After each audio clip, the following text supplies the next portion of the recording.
out of the 100 people, I would say at least 60 of them have their phones out, just filming, because they're just like, wow, I have never seen anything like this in my entire life, and I have to share it with the world. That's what you want. We want people to want to share it with the world.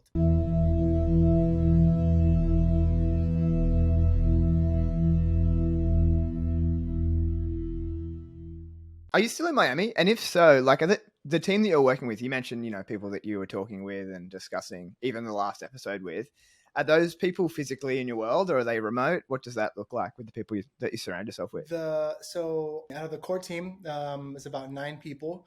I would say about half of them live in Florida, and then the other half are scattered between just random places, all in the U.S.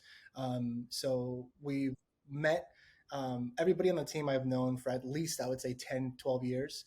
So they're all Whoa, so as far that's as like amazing. being remote or like not knowing who you're working with, is kind of like, I already know them. It's like, all right, we won't see each other for 5 years, and I see him, I'm like, oh, let's, it's like we never even left. So which is an awesome thing. I got very, very lucky to be able to work with a bunch of friends. But yeah, so we have like 9 core team members, and then about 45 devs stationed. 25 are in about California, and another one are in about like India area. 45. Yeah. Whoa. Yeah. Oh my gosh. Yeah, and they all specialize in different things, and yeah, it's been. They obviously have a lot of Whoa. they have a lot of other things going on as well. Like we're not at the point to where we're able to have everybody full time and the whole thing. It's just not necessary right now. But yeah, huge. That's huge. Yeah, that's quite a team, and so that's a lot bigger than some of the random projects which just have like the one person Yeah. or whatever. That's awesome. With going to the central idea of the Boomn. So proof of sound is where a creator attaches some piece of media to an existing audio, and the listener listens to that audio, verifies it with proof of sound, which then mints the NFT of the media. Did I get anything wrong there? That's the Yep. basic concept of proof of sound, Yep. right? Yeah, exactly. Yeah, there's the two sides. There's the creator side, and then there's the listener side. And so the creator takes a piece of original audio, because we don't want to get into the whole IP issue, but basically they take the original audio, and then they can upload a piece of media to that audio file. And then when their audience then verifies that they're listening to that, they verify the proof of sound, which then triggers the smart contract to mint the media that was attached to that audio fingerprint, in a very basic explanation. Interesting. And I guess That's good. them listening can be in the form of listening on a streaming service, or listening at a concert, or hearing it on the radio. Is that right? Any of those forms? Yeah. So the beta is going to be for streaming services and podcasts and YouTube videos, and more pre-recorded things. And then the live version is going to. Yep. The live version works well, but there's definitely needing some research and development to really hone in the algorithm a little bit. But yeah, that's definitely where we're going to be headed, for sure. Amazing. Yeah, that's great. And something that Boomn really prides itself on is the Web3 nature of the product. And the website says that it's really important to prevent the centralization of audio information. So can you explain why that's a really important issue to you guys? Yes. So I would just like to preface that even people who have their entire lives and profession in the music industry usually don't even understand this part of it. It gets very, very complicated, and there's a lot of ins and outs. I saw a diagram once of somebody trying to like explain it, and it literally looks like you're trying to calculate, how to fly to the moon. It looks really crazy. So a lot of people don't understand how many different layers there are to the music industry, and I'll try and separate them without going into a lot of complexities. But when it comes down to the music industry, and I also, so when it comes down to the music industry, there's a bunch of different sides. So you have like obviously the artist side, and then you have the managerial and admin side, and then then you have publishing sides, and then you have performing rights organizations, and then you have different societies for international royalties, and then you have label. Like there's so many moving parts to it, and when it comes down to it, basically is that when BMI, so BMI is a performing rights organization that we have here in the States. And so they're the ones that basically pay out royalties to artists. And when something is played internationally, they are not the ones to do that. There is another society that you can go to called the Harry Fox Agency. I think it was actually just bought out by Nielsen, like the SoundScan people. Nielsen just bought it, but and then they're the ones that collect the royalties in different countries and then report back to you. So in order for them to be able to take and match those royalties with the metadata that they have in their database and the metadata that is in the other countries, everything needs to match. And so there needs to be a sort of transparency for that transaction and that exchange to happen without any issues. And that is not the case. It's literally the exact opposite. There is zero transparency. And so you're basically just taking the word from somebody else, which that's why blockchain is so important. I think, especially in the music industry, is because you're not trusting that one person to collect and handle all of this information for you. It's already encoded in the smart contract. And so the big problem, we'll give an example of what's called the black box royalties. And so if there's something in your metadata that you've submitted and your pub admin can't basically collect the royalties for you. So what it means is that, let's say you had a song with Drake, there's some information that doesn't match up, there's a number missing, there's a space somewhere.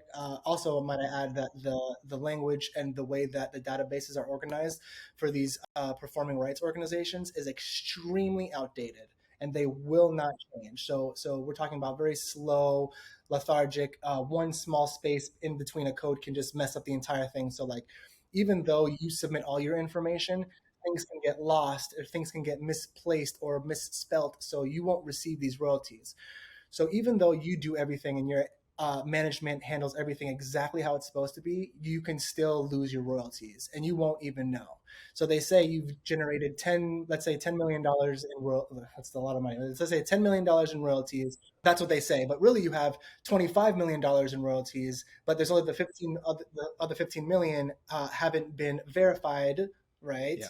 Verified to distribute them back to you. And so when there's missing information and those royalties cannot be distributed back to you, they're held in a black box. So there was a law that was passed called the Music Modernization Act back in 2019, which basically removed the legal obligations for labels to claim royalties that were unclaimed. So if there was royalties that have been sitting and no one's claimed them, Sony's like, hey, like, hey, what are you doing with those royalties over there? Like, hey, can you get? And they're like, no. The law basically says that because you don't own the IP that generated those royalties, they're not for you and you can't touch them.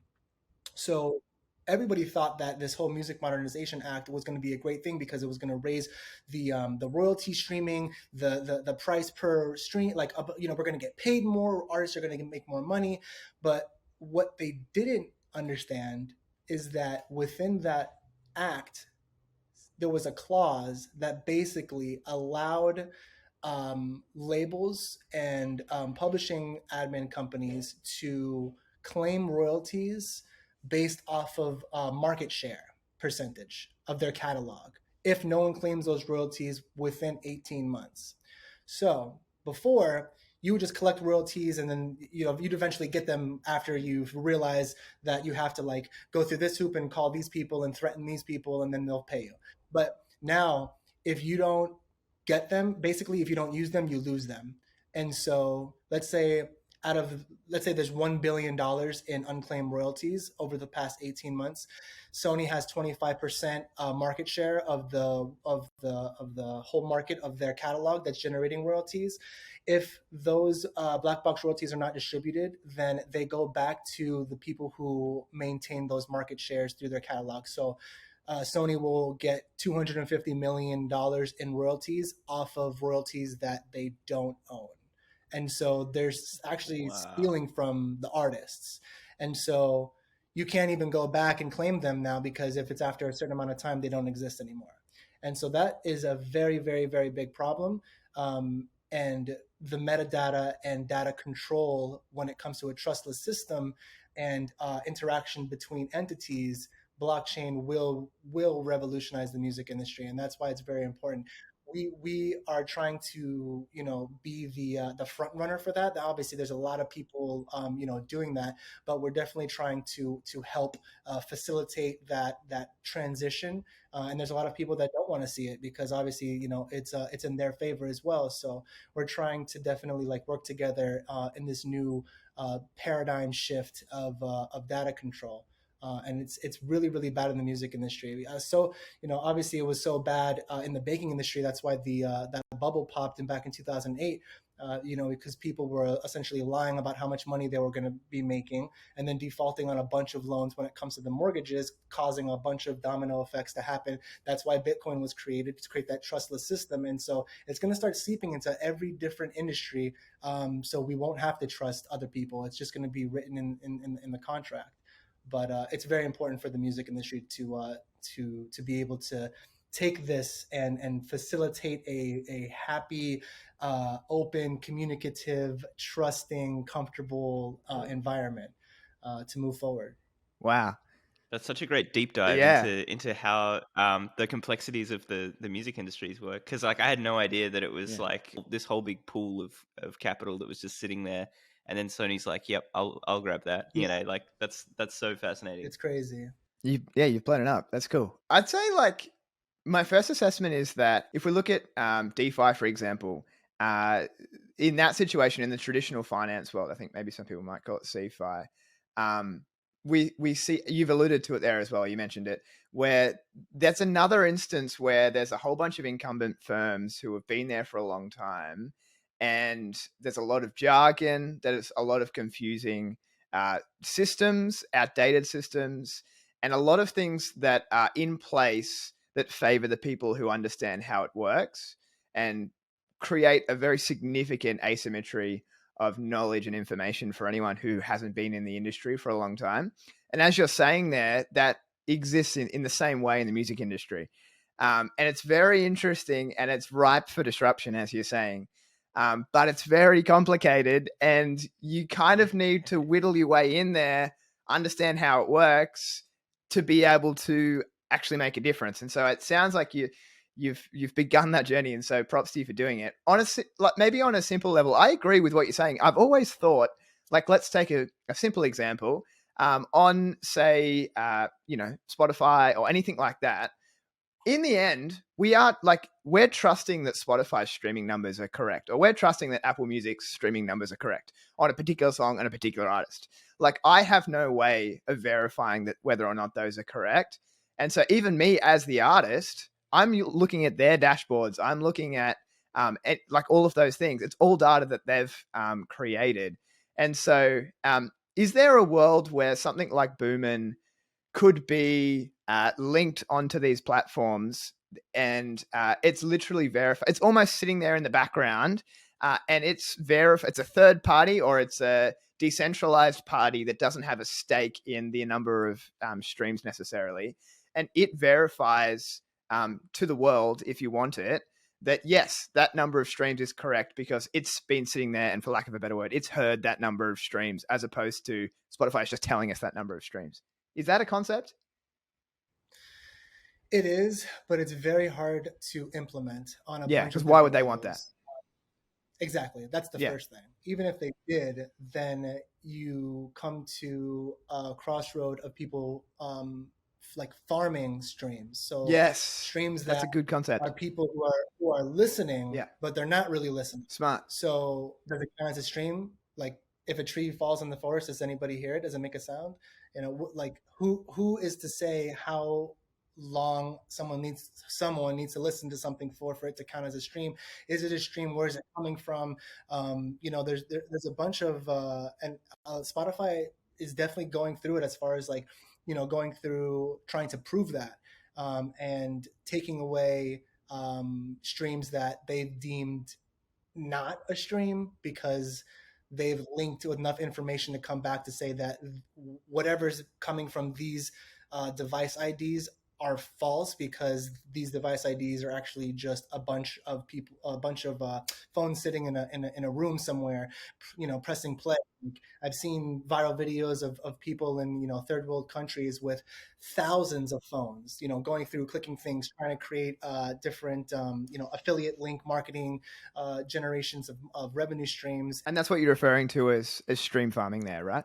Yeah, stream farming Yeah. is a huge thing, and you know, when it comes to Boomn, Boomn is very important because it's very difficult to fake a stream, to fake a verification, and so there's a bunch of different implementations on the back end, which, you know, basically are, you know, taking the device ID, taking like geofenced locations, you know, talking about how you're engaging with the app itself, you know, like if you're getting in trouble and you need to take, let's say you get a ticket for speeding and you need to take a course, and you take that course and it's a 4-hour course, you can't just like press play and walk away. Like they randomly, you know, pop up. Are you still there? Or is like you click this or put these numbers in captures, you know, just basically to, you know, get around the fact that you actually need to be doing what you're saying that you're doing, which is a hard thing for Spotify to verify. So with Boomn,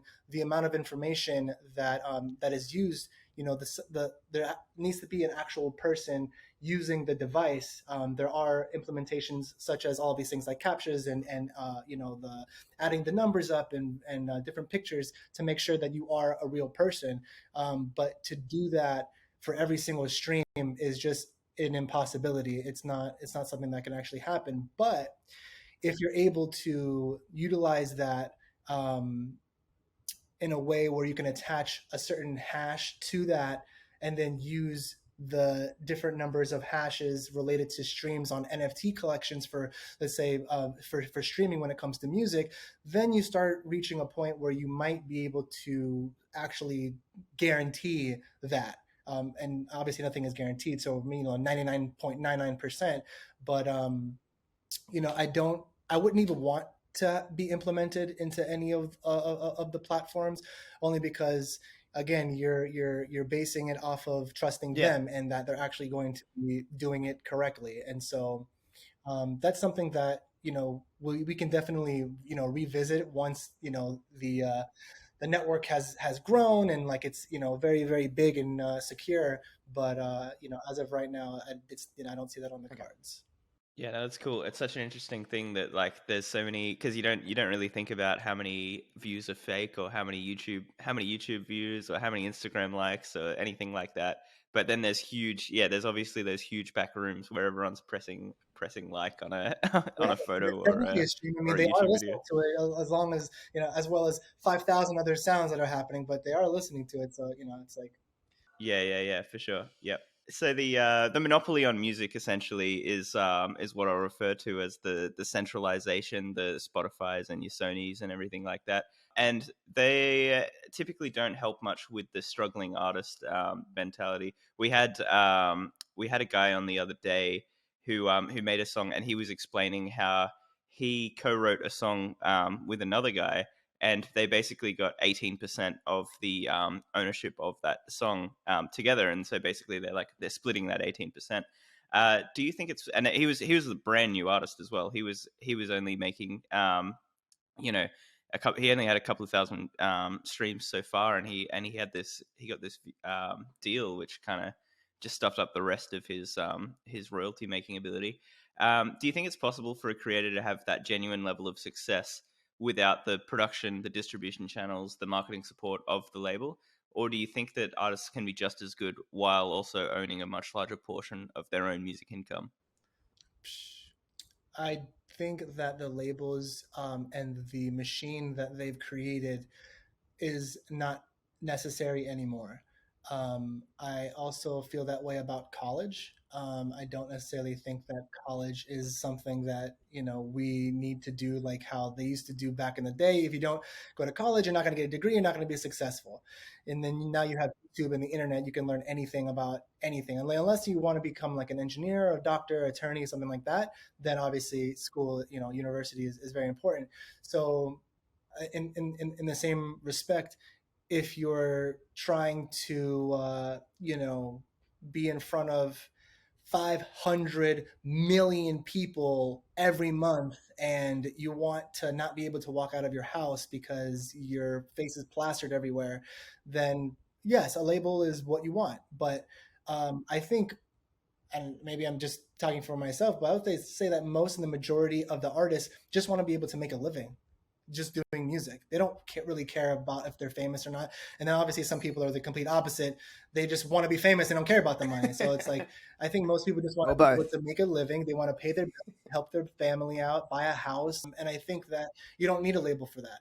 I think that, you know, especially with Web3, I saw something that I think it was Rack that posted it about the royalties on a drop that he did. So he released the song and then it minted, and there was only like 36 editions or something. But the amount of money that he made off of that one drop, not even including the secondary sales, was equivalent to 7.7 million streams on Spotify. So he got, I think it was like in total like $56,000 for one drop. And you're talking about the comparison of the current way, which is 7.7 million people had to listen to one song. 7.7 million people for them to be able to get the same amount as 36 people. Or I might have been, you know, it was less than like 200 people. It was like 100 and something maybe or something like that. But it was like the amount of people that you need to get, especially with where things are right now in Web3, to just make a living is it's nothing. You're talking about go out, make one fan a day, every day for 1 month, then do a drop, and you'll make just as much money as if you had 7.7 million people listen. You know what I'm saying? Like the whole space is completely different now. So we're talking about not only actually doing that, but more about the education and the awareness that this is now possible. So people, it's like, you know, you can do this, like, oh, that's for the birds. This doesn't, no, like this is happening right now. Oh, this is a scam, or this is just a, you know, during the beginning, or I was seeing some numbers that basically like super fans account for like 50% of the profit revenue for any brand. We're talking about 1% of the fans account for 50% of the. So it's really just about how you handle yourself as far as your mentality. You know, I think mentality is a huge component of just being successful in life, period. And when you are so conditioned to think the way that everyone has always thought, then it's hard to break out of this, you know, constant repetition, and you kind of just feel stuck. And then you might get upset and play the victim role and like, oh, you know, this and that, versus, you know, trying to figure out how to break the system. And it's not breaking the system, you just have to break away from the system, and really just focus on making fans, and personally every single day making one fan a day for 1 month. You know what I'm saying? Like it's very easy, and people make it hard. That's really cool. What you're saying with the focusing on the 1% there who are generating majority of the revenue is super smart. It's similar, like I've heard a lot of business commentators who will talk about when you're doing a startup and you've got a bunch of early adopters, your best opportunity is probably just to focus on those guys, and the crowd will sort of follow, because there's usually a large portion of the crowd who get their signals and their indicators from those who are like really deep into things. And so what you're saying is so true. And so if you can harness that 1%, make it 2%, you know, increase the revenue from it. That's really what we're talking about here in a lot of these projects that we're talking to. Your specific project, Boomn, could you tell us, we've talked about things very much from a macro perspective here, which I think is important to provide that context for people who are listening. But for you specifically, we talked about kind of how it works initially at the start, but could you talk us through a little bit more about how that solves the problem? So you're saying, I can access your platform. It's probably going to be an app or something, and I can verify that I'm listening to the music. Now, that seems like that's something that I have to do, and consumers don't like having to do things. So what's the benefit to them? I assume you're going to explain, maybe it's the NFT, for example.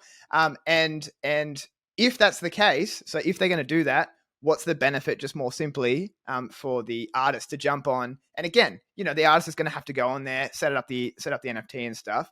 What's the value prop for both parties? Okay, so yeah, basically the value prop for the listeners, obviously getting that exclusive content from their favorite creators. So the whole thing is incentivizing engagement and creating a different relationship that's a different dynamic between the creator and their fans, and that's through actual ownership on blockchain through NFTs, and so that's on the listener side. And then on the creator side, it's really all about owning your data. It's all about owning your own metadata and controlling it and doing whatever you want with it. And basically revenue is what we're looking for, right? That's like the thing, the end goal for most people. So revenue, and how you can control your own data and organize it and utilize it in a way that generates you revenue. And so Boomn basically just gives that ability using different analytics, metrics, and utilities within this giant platform of a toolbox for you to be able to generate engagement through different incentives with your audience, and as well as controlling your own data and really stacking campaigns in different ways, because this is yours, you can do whatever you want with anything. And so now an artist, instead of just telling everybody to go stream their their new song on Spotify so that they can maybe get a check in 6 months that's for 50 cents, now you can say you can go to Spotify to listen to it, but you're creating an incentive for them to go and listen to it, because they're not going to hear the song, and then more so going because they're going to receive something in return that wasn't able to be done before. And so now you're creating a different economy, a different brand marketplace that's essentially your own marketplace to tell your audience that now you can win tickets to go see me if you're in this town, if you stream this song, or different gamifications where you can stream a song a certain amount of time and unlock certain things. So there's a bunch of different companies that are creating like different unlockables and different kind of like play to earn kind of things, but no one that I've seen has it all collectively in one place for, user friendly for both the creator and the listener on both sides. Yeah, gotcha. Okay, that makes so much sense. One thing I thought would be interesting to clarify generally just for our community is I've talked to a few people recently, and they're kind of like, they might not be people who are in this space. They're just general consumers. And they're asking like, but why would I want the NFT? It's not rational. Like, what does it give me? And I'm like, no, but you're thinking about this wrong. You're thinking, because how many people would pay so much money in the traditional economy for an album that has a signature of the artist on it, right? And the answer is a number of people, not every person who listens to that song, but quite a number of people, as you're saying, that 1%. Right. And chances are they're willing to pay a lot of money if they love the artist. It doesn't make any sense though, because it's still the same songs on there. There's no necessarily increase in value. It's just all, internal, right? And so that's what we're talking about here. We're talking about specific content, which is probably rare content that defines your involvement and your engagement with the artist. Obviously, yeah, maybe someone else is going to like it more one day. You could on-sell it. There's opportunities for that. But some people are just genuine fans, and that's what we're talking about here. So anyone who wants that clarification, hopefully that does sort of give a bit of clarification. Okay, last question, which I think is really interesting, is the LeBaron crypto car. And so I know we've mentioned it previously before, but it would be interesting to hear you talk about it again. To me, it seems like it's like a tangible, for these people who don't understand how it works, it's a tangible thing. There it is. Tell us Your experience with it, has it been, useful for what you're doing? How's people's reactions to it? So basically, Boomn is a 1994 Chrysler LeBaron. Currently, it's actually being rebuilt, and there's a couple of things going on. So it's gonna be like a fleet of cars, but there's going to be more. But basically, right now, it's a 1994 Chrysler LeBaron that booms really loud. So we named it the LeBaron that booms with Boomn. So it has a 30,000-watt sound system, 30 speakers in the car. I took out the back seat of the car and welded a steel diamond-plated frame on the bottom, put hinges from a coffee table, hinge where like kind of folds out on top so you can like watch TV and eat dinner. I reversed it, and so now the turntables sit in the back and they fold out onto the trunk. And underneath, I have racks on racks on racks. I have EQs and noise suppressors, compressors, wireless microphones, the whole works, everything. An 8-channel mixer, and then I have my turntables and mixer on the top. And then there's Lamborghini doors, so the doors go up, and it just like the whole like look of it, it just looks really, really, really crazy. You get pulled over in about 5 seconds in Australia. The cops would hate you. I've definitely been pulled over numerous times. I'm banned from South Beach. I'm banned from Brickell. It's made quite the impact. We got kicked out of a bunch of different. Yes, I'm the kind of person that will push something until I'm told to stop, or I will be arrested. So I've always been a very big component on. It's more than just of something being good or someone being talented or something sounding really good. Like you're like, oh, there's a huge difference between, wow, this is amazing. Thank you. And this is insane. Oh my God. Like, hey, yo, just come over here. Like the difference between those two types of interactions will make or break you. You have people who are one-hit wonders, and you have people who are legends. And I am a legend.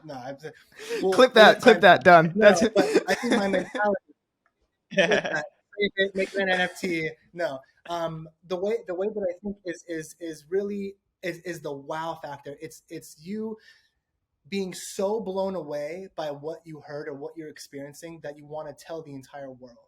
And so that is what I kind of go off of, that feeling for Boomn is like people don't even know what they're looking at. They're just like, wait. People are speechless. They like have no idea what they're talking about. So the viral component is insane. Let's say there's a group of 100 people listening to us perform. Out of the 100 people, I would say at least 60 of them have their phones out, just filming, because they're just like, wow, I have never seen anything like this in my entire life, and I have to share it with the world. That's what you want. We want people to want to share it with the world. And yeah, cops like Jilly. So she's been like my she drives so yeah, I mean, basically, it's been instrumental on understanding our audience, understanding who is our targeted pitch to, who is really going to be caring about what we're doing, and who wants the value that we want to provide them. And then on top of that, when it comes down to it, in the most basic natural sense, is it brings everybody together. And I think that Web3 is creating a network that's decentralized, because as a decentralized network, we are all the same and we are all one, which is what we actually are. We are all one. And so what Boomn does is it brings everybody together, because the way that I DJ and the way that Jillian performs and the way that we have musicians come in and out, there isn't one specific person or type of person that comes to one of our shows or that would stop and film us. And so like bringing all these people together, not even speaking the same language, because it's not even something that you need to understand. A lot of people listen to K-pop, they don't know how to speak Korean at all. And so it's really what brings you together is the audio, is the universal language of just being touched by a certain frequency, and this physical, in-person, tangible experience that we've then formulated an entire company around is absolutely incredible. I'm so blown away every single time we go out to perform, which is you don't even know what to expect. It's just like a new thing every single time. And so it's going to be really, really awesome when it comes to the app, when the app does drop, going out and performing for people and getting them excited about it and having them download the app and having them receive and drop NFTs in real life in the middle of the street. It's something that is going to be revolutionary, I think. Yeah, excellent. Yeah, and what do you think is the kind of the timeline on that app? I know you gave us a little preview last time, but when do you think that'll be dropping? So the beta is probably going to be dropping, I would say, in about a month and a half to 2 months. And then probably the actual like full V1 towards the end of the year. It is already done. We are going through it right now as far as debugging, research and development, making sure all of the technical aspects are good, doing usability tests to make sure that the interface and the UI UX is very simple. I don't want people to know that they're on blockchain. That's one of the biggest things that is huge that I don't really enjoy with other dApps that I've interacted with, is that it's kind of clunky. It doesn't really look good. It's not smooth. It might be confusing about where something is. It doesn't really look good. And so as of lately, I've been seeing more focus on UI and UX, because that the interaction between blockchain and the internet and in real life is all about the UI and the UX. And so that has to be super on point. So we spent a very long amount of time to make sure that that is incredibly simple, engaging, captifying, and very explanatory, self-explanatory. We're super excited about the app coming out. I think it's going to be revolutionary for all creators, not just musicians. So we're very, very, very excited. I was just going to say, I noticed you mentioned that you don't want people to be on, you don't want people to feel as though it's a blockchain Web3 app. And then for that, it's really clunky, but they're like, oh no, but it's cool because it's blockchain. To me, it's kind of like the Nissan Leaf versus like a Tesla, right? Where it's like the Nissan, like the Nissan Leaf was like, no, but it's electric. So it's cool. Like you guys all need to get around it. And we're like, no, but it sucks. Like, why would I want to drive it? But then Tesla were like, oh, right, you guys still want performance and a nice interior? There you go. Oh, and it's electric. Yeah, exactly. It's like the blockchain isn't the selling factor. It's like the foundation. Which is what people everything want. else that is the selling factor, for sure. Exactly. Well, we've got Draydel. He's building really cool things on the blockchain. He's building seamless integration with the modern app world. You're building a really cool car which you can just take around and have little street parties on. Yeah. The hopefully a fleet of Chrysler LeBarons. You got music verification, proof of sound, bringing that to the market, verifying. It's going to be bigger than Spotify. It's going to be bigger than Sony Music, and it's going to bring the power back to the people. So, Draydel, is there anything that you want to pump right now?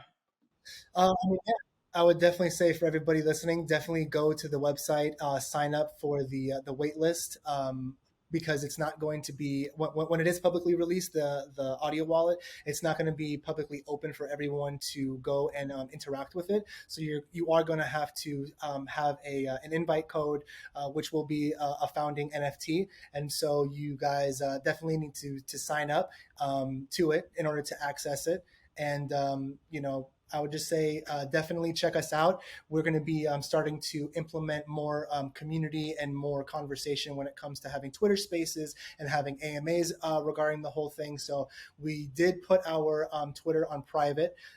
There's been some back and forth with other people, and basically sending robots to the account and a bunch of issues that are unnecessary. But basically, it is on private right now, but it won't be for long.